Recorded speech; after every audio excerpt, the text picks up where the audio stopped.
Այսօր եզակի օր է, հատուկ օր է բոլոր մարդկանց համար, որովհետև բացության ընթացքին առաջին անգամը լալով Քրիստոսի ծնունդին ընդմեջ են անդեսանելին ասված դեսանելի գթարնամարտում անտպելի և անտպչելի ասված այսօր գքրգվի մարդեն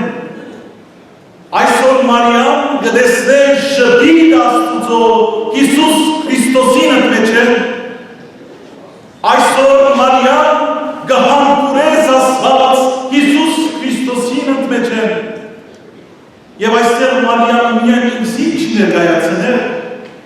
այստեղ Մարիամը ներկայացնել բոլոր ժամանակներում, բոլոր ժողովուրդները, բոլոր մարդերը և անցյալին, և ներկային, և ապագային, որ մենք բոլորս անդրավիրված ենք, հացարիկ պատիվ բարգև ունենալու երկինքեն, քրկելու համար Քրիստոսը այս անգամ ոչ թե մեր ցերքերում պես, որպես Մարիամի, այլ մեր սրտի մեջ, մեր կյանքի մեջ, մեր ընտանիքի մեջ և ամեն դեր, ուր որ կարելի է Քրիստոսին թագավորությունը հռչակել